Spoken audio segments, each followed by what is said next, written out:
And we were talking about this right before the show, but I grew up on freestyles. That Hell was yeah. the most important thing for me, like just getting educated on hip hop. Yeah. Like the third song I ever rapped on was A Million and One Questions. And Okay. I didn't learn about it because I was listening to Jay-Z. I listened Wow. to an Action Bronson freestyle on Funk Flex, and he was Yeah. rapping on that beat. Yeah. And like those types of moments are what made me go back and be like, what was this beat they're rapping on? Yeah.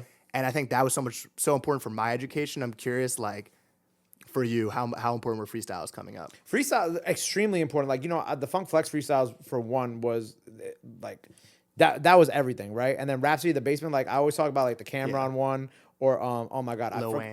of course the Wayne one, but like I also credit like I believe, and I always mess this up, right? And I want to make sure I think it's the let me look it up. I think it's the Elephant Man one. Because like also growing up, I grew up around a lot of Jamaicans. Okay. So like, well, just a lot of Caribbeans in general, because I'm Puerto Yeah. Rican. But I grew up around like a lot of Jamaicans. So like early on in my life, hold on, let me make sure. Elephant Man, Rap City. Let me check. Yeah, it was Elephant Man and Buju, right? And obviously Big Tigger, of course, right? But like that one, like growing up, when I seen that one, I was like, oh wow, this is so fire, because like I was also just surrounded by people Yeah. who listen to that type of music and that influence the type of music that I really enjoy. So all that stuff was like super duper important. Even when I got a little bit older and like the Childish Gambino Sway freestyle and plenty of others. Is that Even the Pound Cake one, or is that on Hot 97? I think that was a Pound Cake. Was that the Pound Cake one? See, there's just so many Yeah, in, there's so my like, but I think, or I even think about like when Wayne would drop his tapes rapping over other people's beats, For sure. or like even to kind of even take a little bit step further in terms of like education of hip hop. Being 29, like there wasn't always a time when I was like super into 90s hip hop. Like a lot of Yeah. that stuff kind of came as like my teen years, and as I kind of like grew more with the genre, and because I think it's the same way now how kids don't want to educate themselves on like Pac and Biggie and things like Yeah. that.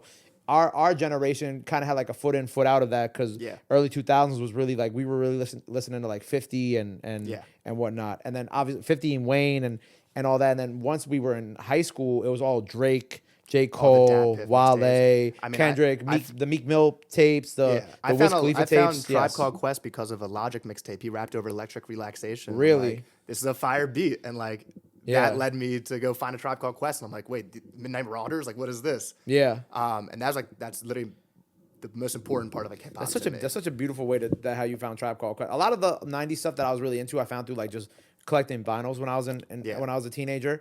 But then like as I got older too, like of course, because I grew up around New York hip hop, so a lot of New York hip hop was like the fundamental of like what I knew. Like I wasn't as much as entrenched into like other regions hip hop until I got older, and like it was like I think it was Drake was sampling a lot of like UGK and then all that. That's when I like really fell in love with UGK and Bun, who even began to work with Bun this year was just kind of like that was like a bucket list item. See, I told you somebody would hit me during the thing.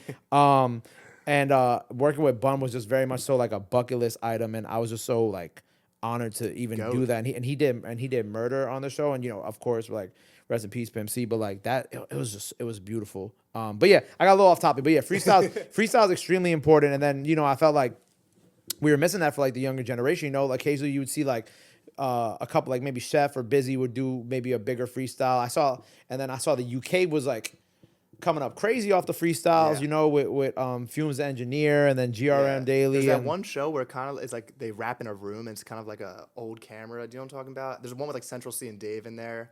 Oh yes. I forgot the name of it, but yeah. Them Those two, are really yep. sick. They're so fire. That's also fire. But like, yeah, in the height of the drill era, like GRM and Fumes were really like. Though I seen those everywhere. I'm like, damn, I want to do something like that. Yeah. So yeah, that was kind of like my history with like all the freestyles and whatnot. So yeah. Are there any top freestyles in your mind that you go back to that you're like, those were the ones? I mean, I told you like the Cameron, Cameron. the thumbing through the racks one. Come on, man. Crazy. Come on, man. We can't even talk. Like Cameron is like, bro. Like Cameron is really like the one, man. Like I like, and whenever Cam does a freestyle on his show, his sports show, I'm always tuned in. I'm always tuned in. He's such a unique style that like you could like turn the voice different, but you would know it's him just by the flow and the word choice. Right. Yeah. Going back to the same word over, but using it in like a different way. Right. He's crazy. And it's like a lot of his freestyles too is like it don't even feel like he's like rapping, so to speak. He's just talking. He's just talking. He just has that voice. Yeah, it's hard, bro. It's hard. I love Cam. I always love there's two Conway ones. There's one on Funk Flex and there's one on Fire in the Booth. Oh, is it the one with all the Griselda and Fire in the Booth? it's Benny Conway, but Westside Gunn doesn't rap on it. But it's Westside was just there, right? yeah, he was just there. Yeah, I know what throwing you're some talking about. Yeah, that ad-libs. one was super fire. Yeah, Fire in the Boot. I forgot to, man, shout out Charlie Saw too, because I was watching a lot of Fire in the Boot too. Yeah. Obviously, like the Drake Fire in the Booth I had seen, Yeah. I think it was like 2017, 2018, like Lil Babies, Juice WRLD's, Megan Thee Stallion had a really great one too. And then like a lot of the UK stuff like AJ Tracy. Yeah. I believe Digga had one that I really liked as well too. Like seeing all those, that was really where like a lot of the love for my UK like where my love for UK's music scene came from. And Gigs has like a million Fire in the Boots, and they all hard, you know. So like, yeah, man, yeah, that's a good one. I forgot about Charlie, man. Shout out Charlie.